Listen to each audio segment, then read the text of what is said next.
Welcome to the Laura Ingraham Show. A lot going on. Tom Brady pulls a rabbit out of his hat once again, and 28-3. I was sitting there watching with Chris, and I was getting a little down the mouth, but Chris said, well, gosh, I don't know, coming back. I said, well, they've never come back after two touchdowns in the Super Bowl after the first half. There's never been a comeback with two touchdown deficit. They were at 28-3. They miss an extra point. You've got now nothing's going right. Miss an extra point, turnover after turnover for the Patriots. The third quarter was a little better, but not that much. And then in the fourth quarter, what did I say last week? He is a machine. He's the best quarterback of all time. No one compares. I'm sorry. I love Joe Montana. He's my favorite of all time, but Brady is just a machine. It was unreal. And I know, Raymond, you might be a little disappointed because you were transferring your fandom from the Saints to the Falcons. No, you're just wrong. For the weekend. No, you're wrong. No? It's just the opposite. Oh, I if thought you liked the you don't Falcons. listen. I told you last week. I'm trying to wade my way through this. No today. Saint fan could ever support the Falcons. The Dirty Birds are our mortal enemies. I'm sorry. So I reluctantly threw in with the Patriots, and what a game. I mean, I somewhere in the evening I tweeted out, I think Brady's about to channel his inner Drew Brees, and he did. This is what Drew Brees does. The last minute, like in the clutch, with nothing left, time dying on the clock. Channeling his inner Drew Brees. He's channeling his inner Tom Brady. He's not channeling. This is how Drew Brees won the Super Bowl when we won, by the way. 5. Pretty boy has won 5 Super Bowls. I am not begrudging his Let me just say, Edelman. Amazing. That Edelman. I kept saying to Chris, Gronkowski. If they had Gronkowski, they would not have been in this mess in the first half. But that wasn't even Tom Brady. In that first half, where's Brady? Where's Brady, and where is the defense? The defense was letting him down. I mean, the offensive line, was letting him down. But they didn't have the defense that they normally have either. But I'm telling you, that game goes down, I think, as without a doubt, the best football game. I mean, I say the first half, it was all Falcons, but I looked at Chris when they were coming close to the tie. I said, Brady's going to win this. In overtime, once you go to overtime, Brady's going to win this. And they win the coin toss. Everyone's saying that's kind of unfair the way they do the coin toss in the overtime. They've never had overtime. And I went online because I said, well, wait a second, is it sudden death? And Chris and I had to play we had to replay the instructions, the guidelines on how to do the overtime like 3 times. I said, okay, wait a second. If the possession team gets a field goal, does that count? No, it doesn't count. The other team has then had a chance to do the field goal. So Brady knew he had to go for the touchdown. He didn't want this to go on for 15 minutes. Otherwise, forget it. I mean, who knows what would have happened. Coach talks about you never know which play it's going to be in the Super Bowl, and there was probably 30 of them tonight that if any one of those would have been different, the outcome could have been different. But I'm so proud of our guys, our coaches, the team. It's unbelievable, what these guys have accomplished all season. I'm just proud to, be a part of this great group. And he was crying he was on the ground. He was the emotion. When Belichick came over, he was just then when Kraft came over, because those two are like father son. Then it was just. But the first time they got that when they had finally 2 touchdowns. I saw when they went to Kraft and Bob Kraft, who owns the Patriots, they went to the box. He pointed up he knew that second touchdown he was back, that Brady was back. I looked at Chris and said, because I just had dinner with Kraft a couple of weeks ago. I said, Kraft seems to be very excited, and they're still down, way down. But it was he knew, okay, Brady was the machine with Edelman and Amendola, whatever his name, Amendola.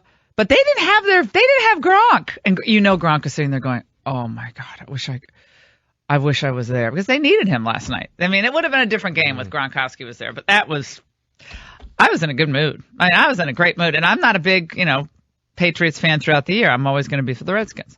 But the Redskins are just, they're just the team that disappoints. But that one catch that Edelman made, and Chris thought, oh, that's not a catch. I said, it's a catch. We looked at the replay, and that little, 1 inch, how he held on to that ball, it was bouncing around. And if that guy's leg wasn't there. Between the guy's legs. If the leg wasn't there, that would have hit the ground. So the leg, it's little things like that. Little tiny moments that change the whole trajectory of the game. And it was just Listen to me. I mean, I'm not a sports person, but I was excited. Is anyone compared to Tom Brady? I mean, can anyone debate this now at this point? Can anyone call in debate that Tom Brady is the best player of all time? I mean, he's better than Bradshaw. He's way better than Bradshaw. I mean, I love Terry Bradshaw, but he's way better than Bradshaw. I love Drew Brees, but Drew Brees, you got 5 rings. It's just forget it. You got 5 rings. You are a machine when you're down. And this game goes down in the history of Super Bowls as I think the best Super Bowl ever. I mean, certainly the best Super Bowl I've ever seen in my lifetime. I want to say to our fans, our brilliant coaching staff, our amazing players who are so spectacular, this is unequivocally the sweetest. 855-40 Laura. This is one for the ages, no doubt about it. And of course, people couldn't stop making political comparisons to this, which is kind of unfortunate. I mean, but it was humorous, was it not, Raymond? That the Patriots were, of course, Trump's team. Kraft is a friend of Trump. Right. Brady's a friend of Trump, and they counted Trump out all last year. And this whole game, when Falcons kept just turning on the juice, you're playing against the MVP of the whole league, and the New York Times percentage that they kept doing, the New York Times percentage of who was going to win, and it was like 82% the Falcons were going to win.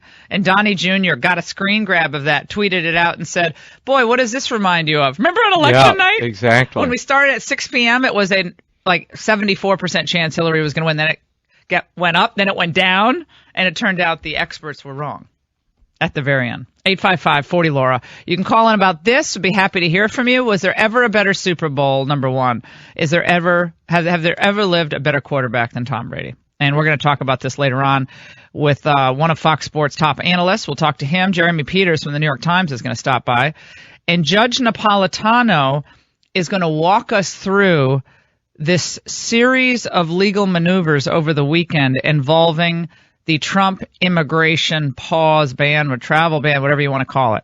And I will share with you what I think were the miscalculations by the Trump team and how they proceeded on this. Now that I've had the chance to listen to the oral argument that was made before Judge Robart and the filing that was they filed an immediate reinstatement for immediate reinstatement of the travel pause ban, and why that might not have been the right way to go. You're not going to get relief from the Ninth Circuit. You know the Ninth Circuit, guys. Ninth Circuit's going to stand with the liberals every single time. It's the most reversed circuit in the United States federal appellate system. You're not going to get any relief from them. So, I mean, I'll tell you what I think they should have done. That's all coming up. And the push to demonize Steve Bannon, the push to get the establishment back in the West Wing. Raymond, you and I have talked about this, but over the last couple of weeks, really not a couple of weeks, it's been going on for weeks and weeks, when they didn't focus all that much on Bannon when it looked like Hillary was going to win. It was kind of Bannon's in there. He's kind of a renegade. There wasn't much on Bannon. There was a few pieces about Breitbart and alt-right and all that. But after he won, Bannon really became the focus of all that is evil in the Trump administration. And you just get this sense that the dogs have their fangs out, and they want to take down one figure in the West Wing that they can say, look, we got him out. Let's bring the adults in, meaning the establishment. No, absolutely. And you see the drumbeat this morning.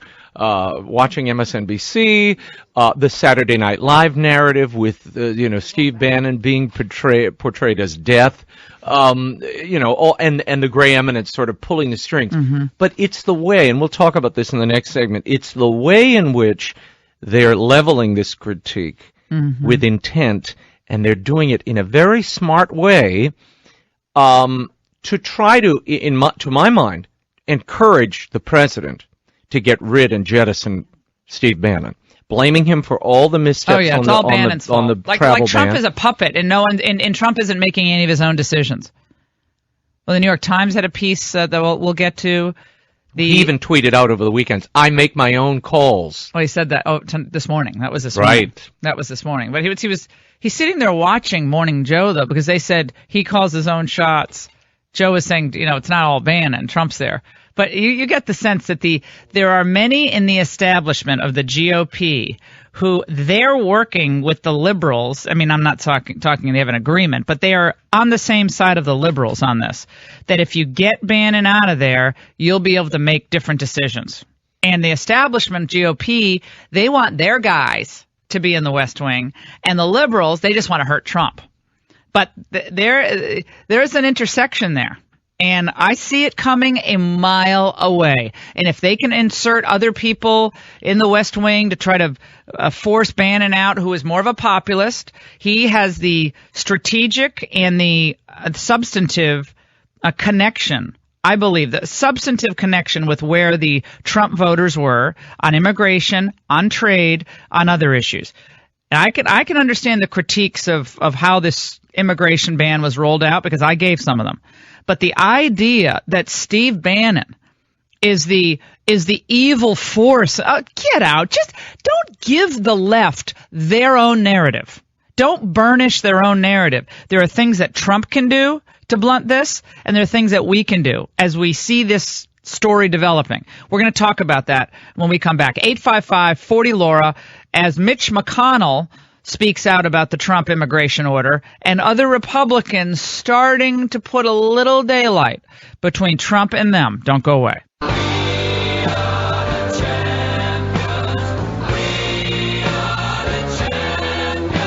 How did this team come back? They just keep competing. We got great players, and they just compete for 60 minutes or longer. I'm proud to say, for the 5th time, we are all Patriots.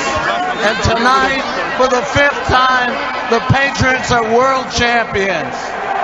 Thank you, Mr. Kraft. Congratulations, sir. Fresh, high-quality ingredients taste better, and they're better for you, so it's important that you know exactly where your food is coming from. That's where Blue Apron comes into play. They've established partnerships with over 150 local farms, fisheries, and ranchers all across the United States, and they're going to bring you the best for less than $10 a meal. Each meal comes with a step-by-step, easy-to-follow recipe card. They're pre-portioned ingredients that can be prepared in 40 minutes or less. And the new recipes, well, their culinary team creates each week and are never repeated within the same year. Plus, there's no weekly commitment, so you only get the deliveries when you want them. I love the Blue Apron experience. My kids love it because I don't repeat the same things I make, the same old goulash or oh, Mom, we're doing the sausage and rice again. No. With Blue Apron, they get variety. They get to say, Mom, I get to taste these new things. It's awesome. You're going to love it. So check out this week's menu and get your first 3 meals free with free shipping by going to blueapron.com/Ingram. You're going to love how good it feels, it tastes to create incredible home-cooked meals with Blue Apron. Don't wait. That's blueapron.com/Ingram. Blue Apron, it's the better way to cook. Explain why taking on the judiciary, it's a bridge too far. And we can even go back to the Judge Curiel case. Donald Trump was up 5 points when he attacked Judge Curiel. Within a week, he was losing by 5 points. And this goes all the way back to FDR's court packing scheme. Americans are deeply uncomfortable with this, aren't they? Absolutely. And one of the most amazing things about America is a certain deference to the judiciary. I remember, as you do, Bush v. Gore. And I remember those days it happened, and it was very confusing. And then finally, it comes down from the Supreme Court, Bush v. Gore, and the next day, there's no rioting in the streets. Al Gore is conceding. It's just ingrained into us that we have a rule of law. You are listening to the Laura Ingraham Show, 855-40-LAURA. Donald Trump over the weekend decides to tweet out about Judge Robart, and he calls the judge a so-called judge, which led the left to go crazy. Now, let me just say, as someone who clerked on the Supreme Court, clerked for an appellate court judge who's brilliant, Ralph Winter, and Justice Clarence Thomas, I don't think it's helpful for the president to tweet so-called judge. Let the legal commentators or the pundits do that. If they're concerned about a judge's ruling, someone in more of the political entertainment business can do that. But for the president, what it would be best for him to do is to focus on the merits of the case. okay, with his legal team in place. Now, this is what I'm going to get to later on in the show with Andy Napolitano, because they're focusing on things like the tweet about the judge and trying to connect it to Judge Curiel. Remember back in June, the Mexican-American judge on the Trump University case. And that's not really apt here. That was a different deal. This is about whether the separation of powers should be respected by the judiciary. Now, Trump's not a politico. He's not an old Washington hand. He doesn't move to the groove that so many others do here. I didn't care for that. And the reason I didn't care for it is because it gets him off track. The focus right now should be jobs, regulatory reform, and getting a good process and straight to issue your executive orders with your legal team already in place. So when you do big executive orders that you know are going to be controversial, and this clearly was, you need to have your legal team set. That means you need your attorney general confirmed. Jeff Sessions isn't confirmed yet. You need your solicitor general confirmed. He doesn't have that in place yet. You need all of your U.S. attorneys who sometimes can get involved. Local prosecutors can get involved in these district court arguments. Not usually, but sometimes they can. You need most of these people in place. Certainly need your AG. Certainly need your SG in place. That has to be done before you go off on these executive orders that you know are going to be challenged. Okay? That's what I think you should be focused on. The tweet about the so-called judge, what does that do? It's like a dinner bell to the media. It's a dinner bell. And they go rush to the story. See, he doesn't respect the judiciary. Well, some of us know that judges have become way too political in this country. They've inserted themselves in areas that they have no business inserting themselves. This is one of them. The president is well within his right. In 1182 Section F, 8 U.S.C. 1182 Section F, gives the president the power to institute these types of pauses in immigration. And could have been much more broad-based than the president made it. So that's a separate question about how you should have tweeted. We'll get back to the Steve Bannon angle and a lot more with Judge Napolitano coming up.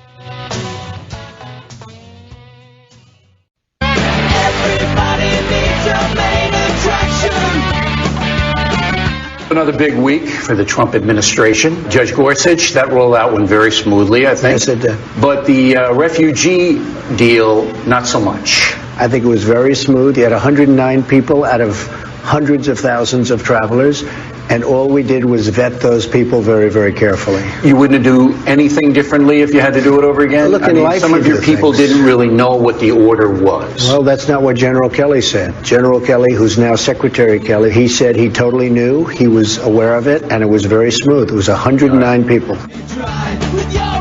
I think what's very telling, and it should be not surprising to people who followed him during the campaign. Trump's never going to cede any territory. Wasn't this No, it went smoothly. He's never going to concede that he made a mistake. That's just not what he does. And you can actually see the wisdom behind it. What's the point? He's recalibrating how he's making these decisions. Lots of reports out about who's getting access to him, unfettered access now after this rollout. And you all know that I think completely justified legally under the statute, under the Constitution, under separation of powers. How it was communicated is something very different. And I think when you know that an executive action such as this will be the focus and the subject of so much angst and media attacks and legal attacks, you better have your legal team in place. You better have those petitions all written up with the only thing that you have to change is the header on the top for which court you're filing in with the judge's name. But you have to have those ready to go in every circuit court and every key district court where you know they were going to bring it. You knew they were going to bring this case. Well, they brought a number of them, but you knew they'd bring the action for a temporary restraining order, TRO, in the Ninth Circuit. You knew it was going to happen because the Ninth Circuit's almost always going to go the wrong way. It's just the way the Ninth Circuit is. But you had to be ready for that. And when you do not have your attorney general in place or your solicitor general in place, that doesn't make any sense. But it doesn't make sense either for Trump to sit there with O'Reilly going, yeah, Bill, you're right. We really could have done that better. We could have made it clear that green card holders aren't part of it. We could have looped in Kelly. We could have done all that. Could have gotten Homeland on board. We could have gotten Sessions to read it over. He's not going to do that. That just gives the media more chum to devour in the water until they get to his leg. Joining us now, my friend, Judge Andrew Napolitano, senior judicial analyst for Fox News, and he gave me my first job out of Dartmouth College. Judge Napolitano, how are you? Remember those days? No. Actually, you know what I'm glad about, Andy? I'm glad that we don't have any cell phone video of all of our old adventures, although it would be fun to look at now. I had like bad home perm and all that stuff. But Andy, it's great to talk to you. Pleasure to be with you. My pleasure. And let's talk about, and let's keep this understandable for regular folks who don't know the federal court system as you and I do. But sure. Just first, the strategy here. Let's just quickly dispense with that. Do you agree with what I just said about when you do? Yes, I do. Go ahead. I agree entirely with what you said, and some of this is not Donald Trump's fault. Some of it is the fault of Chuck Schumer for intentionally delaying the confirmation, the inevitable confirmation of Jeff Sessions as Attorney General.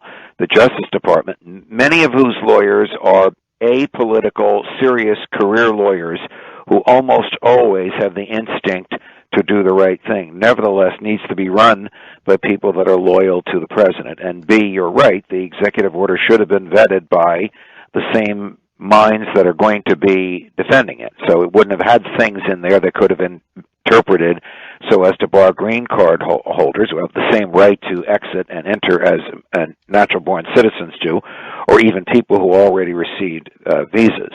But in terms of what the judge in Seattle did, he really is second-guessing the president on the wisdom of this order, because the president's lawful authority to enter the order is unambiguous and very clear. Okay, before we get to that, Andy, because I want people to understand, what Judge Napolitano is talking about is when the petitioners went to the district court in Seattle, they filed for what's called what, Judge? A temporary restraining order. TRO, which requires, if it's granted, it's a temporary stay of in this case, a federal action. In this case, it was the executive order. So the judge instituted. Until there's time for the court to litigate it via a mini and fast trial. Right. Then they have to put a temporary stay. He claimed nationwide. One judge in Seattle is able to put a nationwide stay on the executive order until they could do the full oral arguments on the merits, on the underlying case. Correct? Yes. Okay. Now, on the underlying case, there are no merits because the plaintiffs here are two states, the state of Washington and the state of Minnesota. The states as states have not been harmed.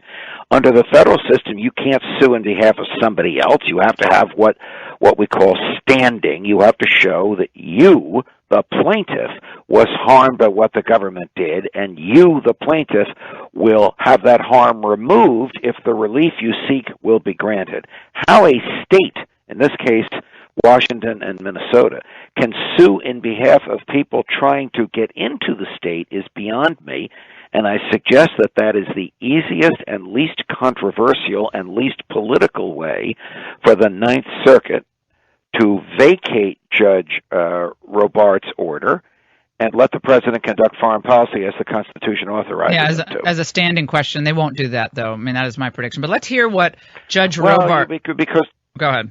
Go ahead. No, let's just hear what Judge Robart... You may be right that they don't want to interfere with what he did for political reasons. So when Donald Trump says so-called judge, I don't think he's questioning whether or not the judge was truly confirmed and truly is a judge. That's indisputable.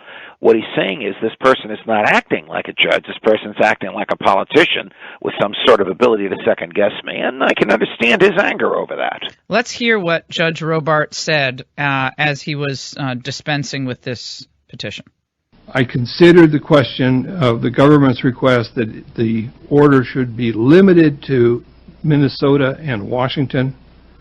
But I find that such partial implementation of the executive order would undermine the constitutional imperative of a uniform rule of naturalization.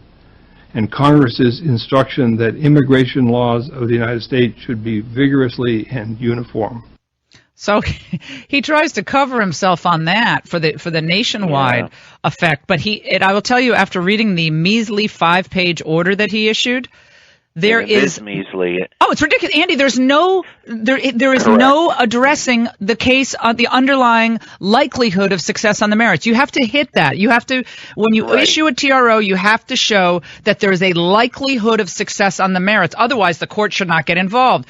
This case, there is no likelihood of success on the merits. And if you look at the opinion issued by his colleague in Boston, whose name is now escaping me, it is a serious, scholarly, 21-page opinion, the end result of which goes the other way. There's no reasoning. The law is crystal clear. Right. There's no reasoning by Judge Robart. It's unfortunate that this is the Ninth Circuit, because it is the most frequently reversed for the Supreme Court. We don't know what the Supreme Court will do. We don't know what these 3 judges will do. I think we're going to find out late tonight. I think they're going to rule right away. One of these judges is a moderate Republican classmate of mine, Rick Clifton, who sits in Hawaii, so they're obviously going to do this by some sort of telephone oral argument. And we don't know where they're going to go. If they go strictly on the law, there is no reason for the ban to be lifted during whatever litigation Judge Robart's going to follow. But there's another order out there, Laura, that no one's talking about, which is Judge Carol Ammon, A-M-O-N, in Brooklyn. She, too, signed a nationwide TRO on the ban. And that is still in place. If there's litigation going on there, it's well below the radar screen, and I don't know that her decision has been appealed. The Chief Justice, in my view, should take all these cases, Brooklyn, Boston, Alexandria, Virginia, and Seattle, and assign them to one trial judge so they can all be resolved at one place in one time with one Court of Appeals decision, and then the Supreme Court will decide whether or not it wants to get involved. But when you have differing opinions from different judges at the same level saying the opposite throughout the country, it causes confusion. And in this case, it undermines the president's authority. Yeah, you're talking about Judge Ann Donnelly, who she issued a nationwide TRO last Saturday night. Yep. The ink was barely dry on President January 28th. Yeah, it was January 28th. Okay, that has since been extended. She was the emergent duty judge last weekend. The case was then assigned to Judge Carol Ammon, and she, last Tuesday, extended the nationwide ban for another week. So that her ban, stays in place until tomorrow, unless she decides to extend it again. Well, again, the law, I believe, is clear.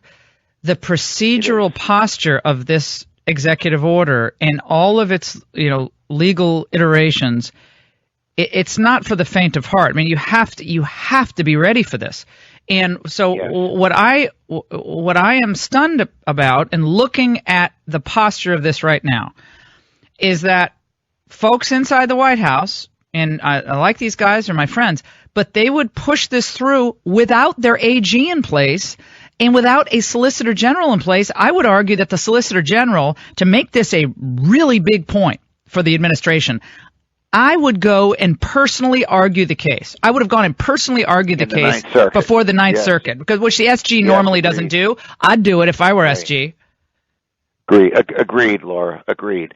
But of course, we don't have a Solicitor General who's the government's chief appellate lawyer, because we don't have an Attorney General yet, because the selection of the Solicitor General is the Attorney General's choice.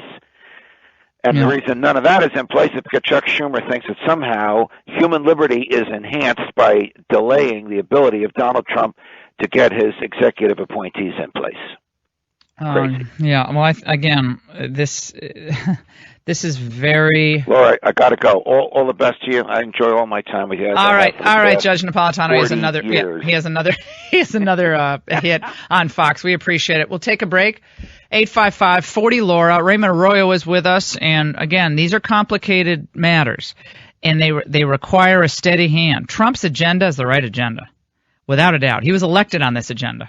Common sense, pragmatic, control of our borders, our refugee program, the asylee program, which has been abused for years, tax reform, all the things that he wants to do, regulatory reform, Obamacare repeal, you have to do it methodically. You know, you're rushing all at once, and you don't have your players in place. You can't win the chess game if you don't have your you don't have your rook. You can't. It's very difficult if you don't have all the pieces on the board. So we gotta be very careful on how they proceed. We'll take a break. Don't go away. The only four-time MVP, the only quarterback, the first quarterback to ever win 5 Super Bowls. This is not easy, Tom. Coming out in the second half, this just did not look like the same Patriot team we've seen all year. What turned it around? Was it the penalty, the holding call, the pass that was incomplete after the great catch by Jones? And all of a sudden, you go down and tie this thing up. Well, there were a lot of plays that, Coach talks about. You never know which play it's going to be in the Super Bowl. And there was probably 30 of them tonight that if any one of those would have been different, the outcome could have been different. But Tom Brady doing his full-fledged press conference. Let's go to that and check in with what he's saying. To see them, so for me to be able to be a part of 5 championship teams is it's a great feeling, just because I've been a part of 5 great teams, and all those teams have been different in their own way, and it's so hard to win. And we've just been blessed to be able to be a part of a great organization that it's a lot of great teammates over the years, so many great coaches that put us in a position to win, and that's all you can hope for as a player. And our coaches, they put us in the position to win, and then we as players, we go out and we try to lay it all on the line. And it's great for this team to be able to lay it on the line like we did last night, with everything at stake, and then make enough plays to win the game against a team that, was a great team. They gave us all we could handle. And, I give them a lot of credit. They're a great football team. Matt played a great game. Their defense played a great game. They had pressure on us all night. And, again, it took a lot of great plays for us to overcome the deficit and the hole that we dug, but we were able to do it. And okay, he says a lot. Okay, that's fine. He says great, and great a lot. Great, and well, he's excited about all of this. Did you notice when they went up to the box, they showed the box where Giselle was, and of course she had to do a selfie video of her like dancing around. She had to dance while he won, and she was like, she's instantly Instagramming it and Snapchatting it, and oh my gosh. God bless. It was an amazing game, I've got to say. He has every right. He has every right to crow about it, but he always gives the credit to his teammates and also to the Falcons. They played a great game. They had a rough year. They had and 4 games out in the suspension for Deflategate, and that was a sweet victory.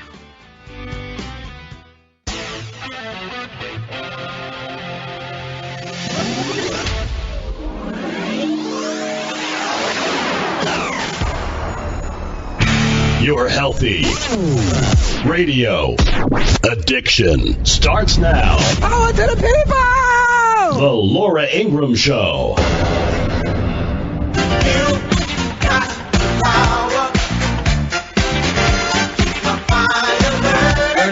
Legitimate media are getting word that Steve Bannon is the last guy in the room in the evening especially, and he's pulling the strings. This is not my reporting. I don't feel that way. As we've always said, you look at this Time magazine cover, and it's just absolutely preposterous that this theme is being pushed because, as you and I have always said, for better or for worse, the guy on the cover of Time magazine is not the guy who's in power there, despite the fact everybody in the media wants you to think he's the guy in power there. The guy in power there, as we always say, for better or for worse, is Donald Trump. You are listening to the Laura Ingraham Show, 855-40-LAURA. Well, we will tell you what's actually happening, because I've been around Washington so long that it's easy for me to see who's doing what and why. Look for the motivation here. Who benefits if they're able to push someone like a Steve Bannon out of the White House? Who benefits? The GOP establishment benefits. Absolutely.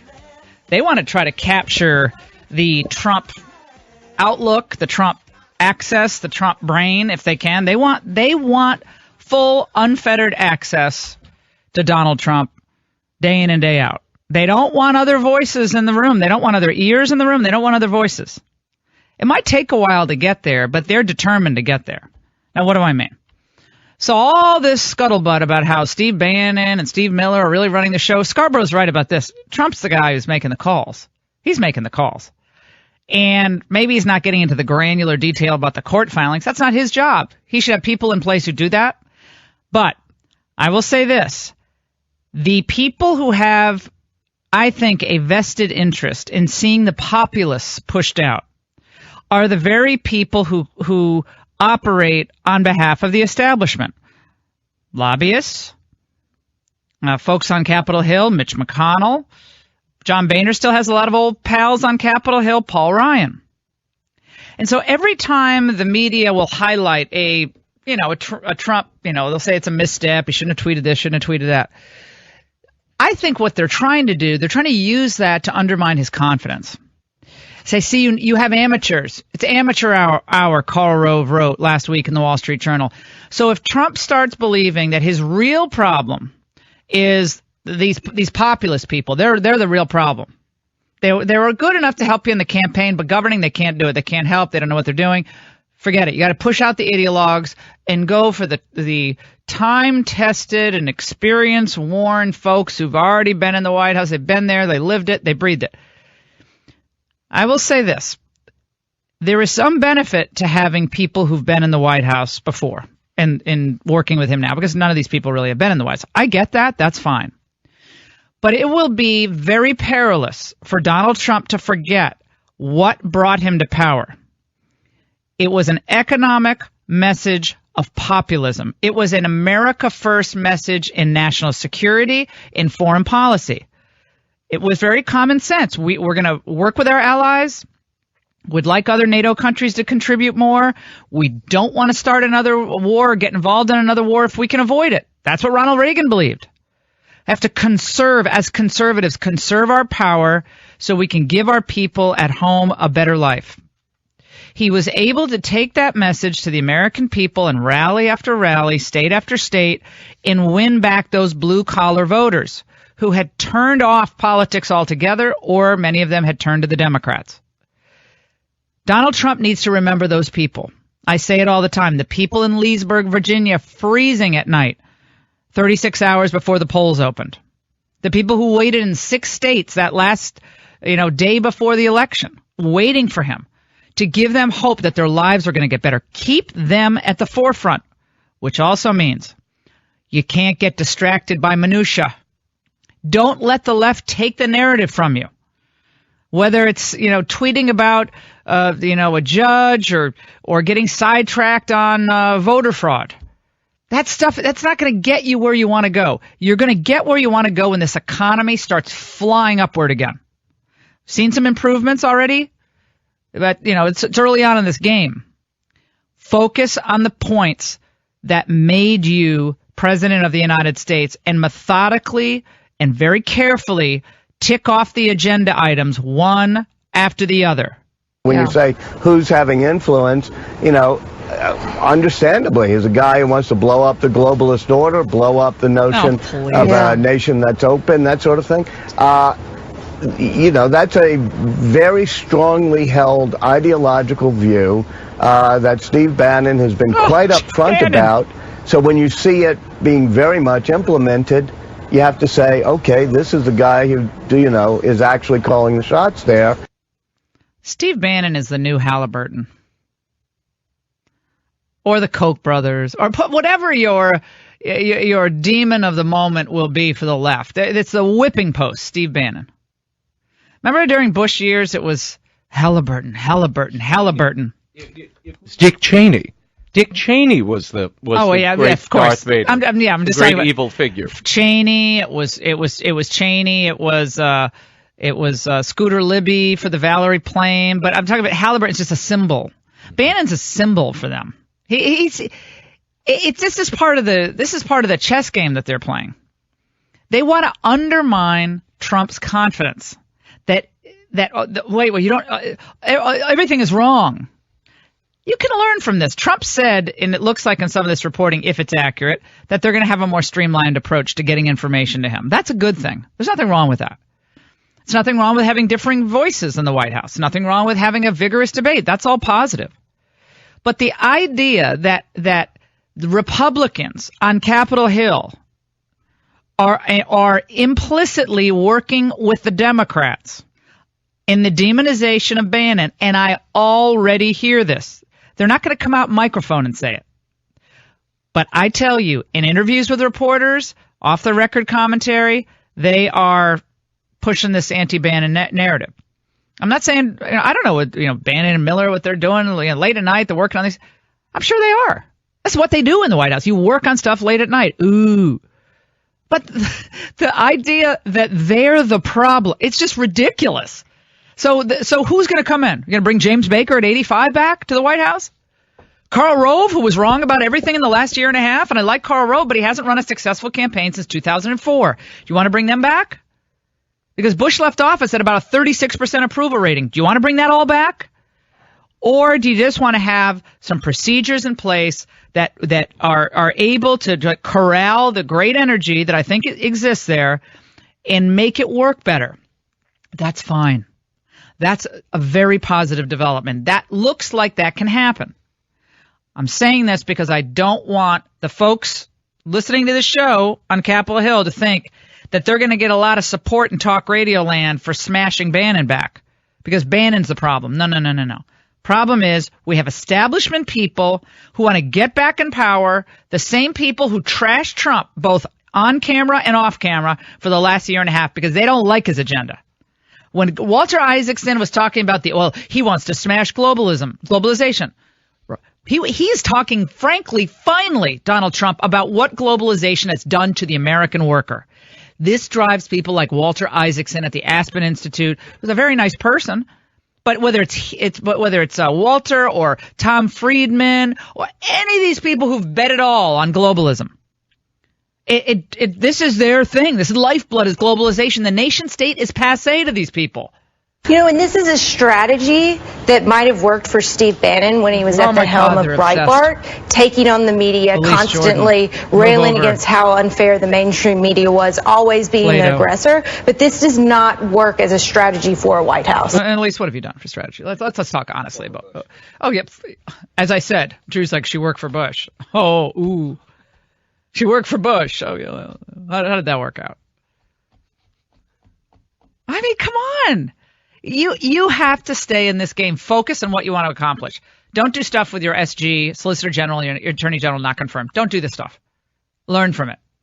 That's where having a few key people in the White House would have helped, without a doubt, who had some sort of experience like this in the past. 855-40-LAW. But you see what they're doing and why they're doing. And Raymond, you've been reading a lot of this New York Times reporting about how this tension, and although Bannon and Kushner seem to be very close in many ways, you get the sense that Ivanka and Kushner are, they're hanging tight on their imprimatur here, their brand. So you got the story that they're the ones who turned their father to keeping the LGBTQ non-discrimination provisions in place, but those also involve religious conscience. Right. There was an executive order on religious liberty that was leaked, but apparently never signed, or was in the offing, but was never signed. The Kushners are taking credit for that. And in the New York Times, it says, Jared Kushner, Mr. Trump's son-in-law, occupies a central role in the administration and has been present at most major decisions and photo ops, but he's a father of young children who's taken to life in Washington. And along with his wife, Ivanka Trump, has already been spotted at events around town. Mr. Bannon has rushed into the vacuum, telling allies that he and Mr. Miller have a brief window in which to push through their vision of Mr. Trump's economic nationalism. That's an interesting construction. So there's a vacuum being created. Who's giving that to Maggie Haberman? Someone's feeding that narrative to Maggie Haberman. Where's she getting that? Who benefits from that narrative? It's like the motive. You always look for motivation. Who benefits from that narrative being out there? They want Trump to get ticked off that Bannon's on the cover of Time magazine, and they want Trump to think that Bannon's running around telling people he's president. Steve Bannon doesn't talk to the media. We know what he thinks about the media, not very highly. He doesn't speak to the media. Doesn't speak on the record, off the record. Miller doesn't speak to the media on the record, off the record, as far as I can tell, unless he's on television and is instructed to go out. But in general, these guys they're not talking to the media. So other people are benefiting from that narrative going out there. I'm not following that. Kushner's a father, so is he a house husband? I don't follow that narrative. No, is he out? I don't get that narrative. I don't think Kushner would want that narrative out because he has kids. He's not at the White House at meetings. Right. Why would that be out there? That seems like a very facile description of why Kushner is what. I get the sense that Kushner, if he were there, these things wouldn't have happened. Right. Shabbat, or he's on Shabbat, so these things happen all in 24-hour period every week. Bannon is suddenly rushing into the vacuum. I find this all to be lacking in credibility. I don't find any of this to be credible. I really don't. I find it to be convenient. It's a convenient narrative. I will repeat, none of these people have White House experience. They've never worked in the White House before. There was a piece in the New York Times about how they often sit in rooms in the dark because they don't know how to turn on the lights. I mean, obviously there's lots of metaphors there, but they don't know how to turn the lights on. There's a complicated lighting system, and that sometimes at night their guests have to leave in the dark, or their guests take a while to find their way out the exit because they don't know where the exit is, and this is building this narrative of they're in a maze at the White House. They don't know what they're doing. And the lights are going out. Yeah, so now we need Mitch McConnell to save us from ourselves. Okay. 855-40-LAURA. Arnold in Texas. Oh, Arnold, you're pointing out the Roger Goodell booing last night. I saw that. Go ahead. Yes, Laura, I was wondering if you had recognized how the fans booed Roger Goodell when he was presenting the trophy. It was amazing. Just to teach him a lesson, you know. I don't think they're... American people have spoken. Yeah, American people have spoken. Well, I think that in the end, when we'll play this later, but Brady was interviewed today. They had a big press conference, and we'll play it later, but he was asked about whether this was the relationship was finally repaired with Goodell after Deflategate. Now, remember, Raymond, speaking of the Super Bowl, remember last week I said that Lady Gaga would go patriotic? She'd go classy. Remember I said that? Except, why do they always have to wear the stuff with no legs, pants with no legs? It's just they have to wear that seems to be the custom outfit for any woman at a Super Bowl. You have to. She had to wear the bathing suit. Yeah, so she showed the thighs. She did a great job. Pam in Texas, line 3, Pammy. Week here in Houston, but I really did enjoy Lady Gaga's performance last night. I was pleasantly surprised. I agree. Are you there? I agree. I thought she did what the rest of Hollywood needs. You know what? They need to take note because we know her politics, but you know what? She understood that she was entertaining all of us, and there's a time for politics. There's a time to have fun together, and I promise you, she gained a whole lot of conservative fans last night. I could just tell from my Facebook page immediately all of my friends. Well, you know what it was? Yeah, Pam, you know what it was? And Raymond, you can chime in on this when we're running late. The patriotic songs, they stir something in you. When you hear God Bless America, it's all quiet in the stadium, and she just starts to sing that. This land is your land, I could do away with. But the God Bless America. And the pledge. And the pledge, yeah. And it was... I predicted she was going to go classy with no politics, and I'm glad that prediction turned out correct. We'll take a break. 855-40-LAURA. CNN is a bash-o-rama on Trump every moment of the day. Jake Tapper is on Trump every moment of the day. I mean, it is Pavlovian. But you don't want to give the media gifts either. They're looking for these moments that they can seize on and steal the narrative from you. Don't let that happen either. We'll get to it. Don't go away. You'll have to deal with pressure. I like Bob Kraft. I like Coach Belichick and Tom Brady is my friend. They're all taking gas because of that. I know they're taking a lot of heat. Right. But you know what? They're also getting a lot of popularity out of it. I think they're going to do very well. Tom's a winner. So you're rooting for the Patriots. coach is a great coach. You know, there's less pressure on the Patriots because they've been there. You know, once you've won, once you've done it, and they've done it, once you've done it, there's a lot less pressure. Donald Trump, with the O'Reilly interview, Trump also said something about Putin, which will play coming up. But, of course, when he said it, I was like, okay, here goes the narrative. Trump gives Russia the moral equivalency with the United States, and Putin the moral equivalency with the United States, which, you know, phrasing is important, but Trump's a New York guy. He's going to talk. He talks like a New Yorker. He doesn't talk like a polished politician, and you know, it's good in some ways because people kind of get what he's saying. In other ways, it allows you to kind of lose that narrative, and we'll talk about that coming up on the Laura Ingraham Show. The Patriots' Martellus Bennett, who caught 62 yards and 5 key passes he caught yesterday. He says he is not going to be going to the White House to meet Donald Trump for the Patriots. If I'm Belichick, I'm like, everyone's going to the White House. Do you think Belichick should say, look, guys, this is about respect for our tradition and our team. Everybody goes to the White House. Do you think Bill Belichick should say that? Take politics out of this? 855-40-LAURA, or it's not any big deal. Who cares? He says, I'm just not going to come. I mean, I'll collaborate later on in life, but like right now, I'm just trying to enjoy this right now. I'll collaborate. What is he talking about? 855-40-LAURA. A lot more to get to. Jeremy Peters from the New York Times coming up. Okay, you want to keep your favorite podcasts like this one free to download, right? Well, then all you have to do is complete a short, anonymous survey, which takes less than 5 minutes. Just go to podcastone.com/mysurvey to answer the questions. You can also get there by clicking the banner at podcastone.com. If you've done this in the past, we'd like to thank you, but we do need you to do it again because we want to make sure we're giving you what you want. That's podcastone.com/mysurvey or click the banner at podcastone.com. From Russia with love, I fly to you. Do you respect Putin? I do respect him. Do you? Why? Well, I respect a lot of people, but that doesn't mean I'm going to get along with him. He's a leader of his country. I say it's better to get along with Russia than not. And if Russia helps us in the fight against ISIS, which is a major fight, and Islamic terrorism all over the world, right? Major fight, that's a good thing. Will I get along with him? I have no idea. It's very He's a possible killer, I though. won't. Putin's a killer. A lot of killers. We got a lot of killers. Why, you think our country's so innocent? I've seen places. You're listening to your healthy radio addiction, the Laura Ingraham Show, 855-40-LAURA. Raymond, new news in today from the Kremlin. What is that news?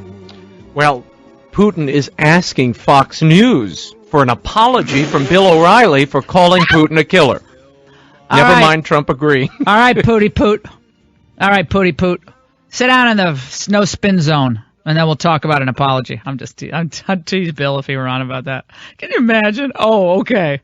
Bill O'Reilly's about 6'6", so Putin's maybe 5'2". He's teeny. But he wants an apology. Well, that's good for O'Reilly's ratings. So that sent everybody into a frenzy. And of course, I get what Trump is saying. He said it before, but it's inartfully put. Putin is someone we don't emulate, we don't want to be like, and we're not like. Now, I think Trump's talking about, we do drone warfare. When we're taking out one of these ISIS guys, we have collateral damage. We've killed a lot of people. I mean, it's collateral. We're not trying to kill these innocent people, but they are killed. He's probably also talking about the fact that, we had a lot of people who died in Iraq and Afghanistan, and we're still in both countries. And so he's speaking New York shorthand there, but that's going to be just taken as more evidence by the left and some on the right that Trump just doesn't understand geopolitics. He's close to Putin in a bizarre way, and that feeds that narrative. And after the election, with the hacking and so forth, it feeds the narrative, and you don't want to feed that narrative. O'Reilly should have just said, "Look, they're not an ally. We hope we can get along with them. They're adversarial in many ways to our interests and our NATO and NATO allies." But we're not interested in getting a war with every country out there. I mean, he could have done that. But, Raymond, do you get the sense that when he does these interviews, he sits down with 2 or 3 members of his team and they go through Q&A? Okay, you're going to be asked this. No. They clearly don't do this. No, there's no prep. There's no prep for these interviews. But again, zero. But that is part of the Trump charm. This is why he was when he was a candidate. He cut through as a candidate. It's charming when you're the president. He says what he thinks, not what somebody told him to say. Yeah. And I think they've continued that pattern. Now, that is a great blessing when you're a TV producer and you want an exciting interview that will speak to you right off the cuff. It's great when you're at home watching. On the policy side of the ledger, you're in the red. Because you're not advancing the agenda and you're not sticking to a theme. You distract. There's no theme. The danger is you let the media lead you. That's the danger of this. Lead the narrative. The media is guiding the narrative rather than you. You're not in control of your narrative. And the narrative should have been Gorsuch is a great nominee to the Supreme Court. We have 227,000 jobs that were created last month. We're moving. Business is coming in. We're going to redo these trade deals. I'd stay on that really positive narrative. Instead, you get mucked up into this, whether it's the court cases on the travel pause or ban, and everything starts to. But it's important. But he doesn't prepare for these interviews. There's just no way he's sitting down and gaming out these interviews because you're going to be asked about this. So you just have to moot court it. But he won't do it. Why am I even saying this? He's not going to do that stuff. Just not going to happen. We're going to get to our guest in just one moment. He's being very patient. Steve in Arizona is talking about how Martellus Bennett from the Patriots, who caught 5 pretty key passes yesterday, has already said he's not going to the White House.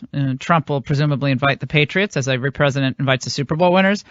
But Martellus is putting his foot down and saying he's not going, but he doesn't really want to talk about it now. Steve. Hi, how are you, Laura? Good, thanks. You're great. Listen, my point is that if you play as a team, you go as a team. If someone wants to sit this one out, to me it's equivalent to kneeling during the national anthem. You don't get to go. Nobody goes. Yeah, you win as a team. Yeah, you win as a team, and presumably as a team you do the stuff you should do. I say the same thing. People don't want to go to meet Obama. I think all of them pretty much went to meet Obama, didn't they? Pretty much. Yeah, I don't think people. Yeah, but Trump's different. He's this polarizing figure, and everyone feels like if they go and have a conversation with him, you're a bad person. Joining us now, our old friend Jeremy Peters from the New York Times. The chaos that supposedly exists in the White House, or is there some method to what seems to some folks like procedural madness or chaos? He joins us now. Jeremy, good to talk to you. How are you?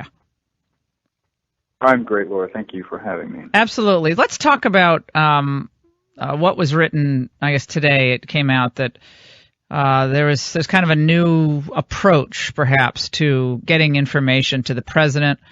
I think your colleague Maggie Haberman wrote about this, and Glenn Kessler, that there isn't going to be this, revolving door as much in and out of the White House, that after the travel ban, a temporary ban was put in place and all the fallout, that now it looks like Priebus will be the conduit for information. Is that accurate? According to my colleagues, yes, who have been spot on lately about this kind of stuff, yes, absolutely. I think that there has been over the last few weeks a big concern about the number of people who have Trump's ear. But as you know, Laura, that is not necessarily a fixable problem. Trump has a cell phone. He has a phone at his desk that he's on constantly. When he's not on that, he's on his phone in his private quarters talking to his old friends and aides who have been with him for decades, much longer than the people, some of the newly acquired staff members around the White House have. So this is ultimately a problem with the principal, not with the subordinates, and I don't see that changing. I mean, that this is who Trump has always been.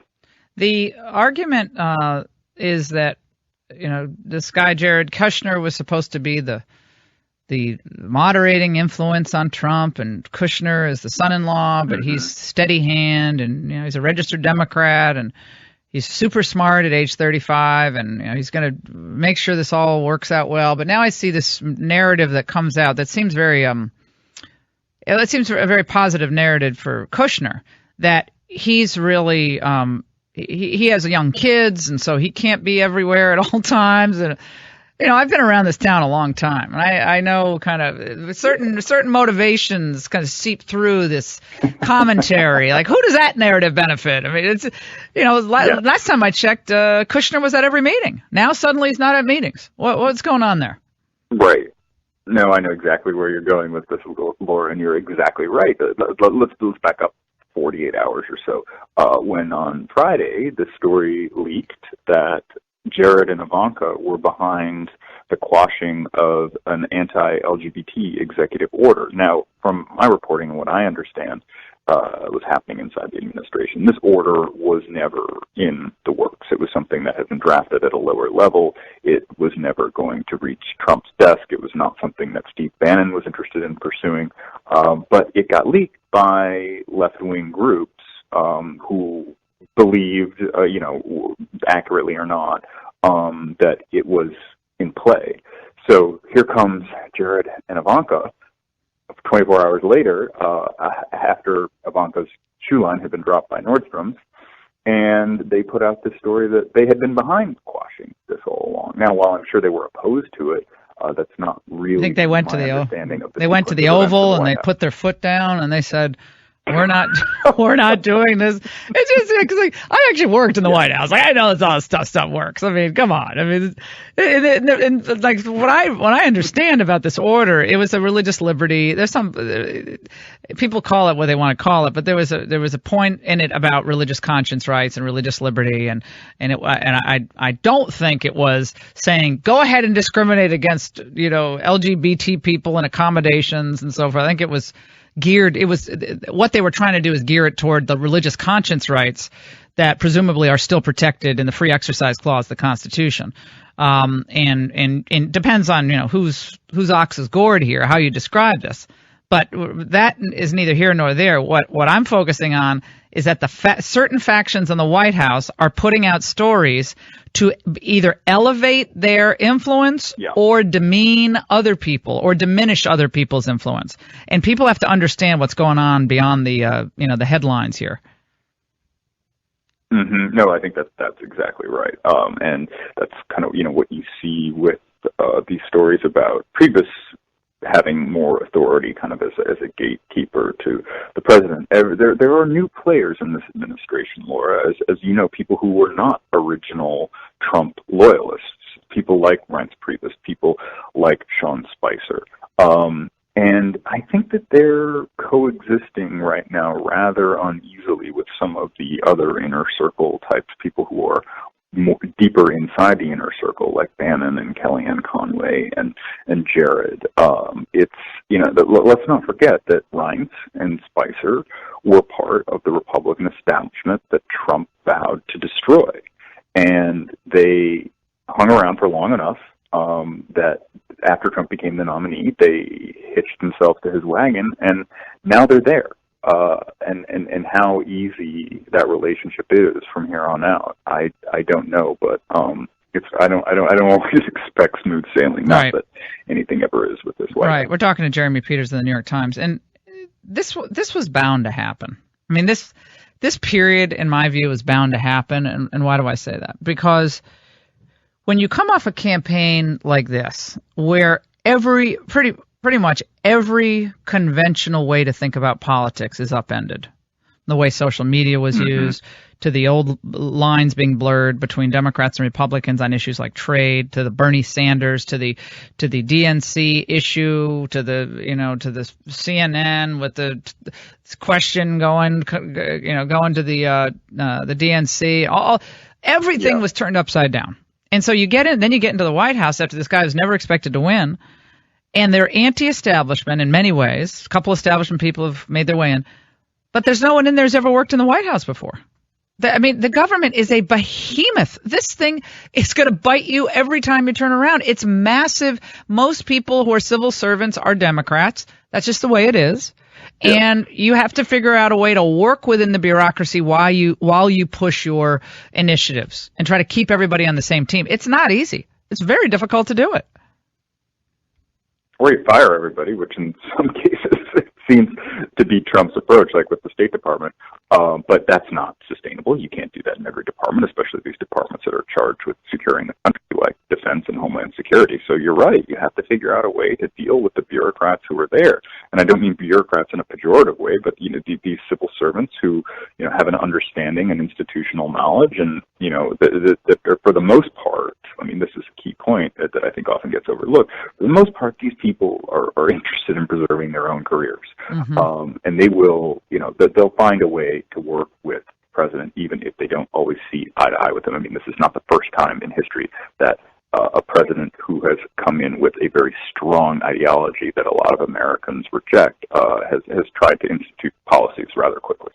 Although this is new, and I would argue at an accelerated pace, but this is certainly not the first time.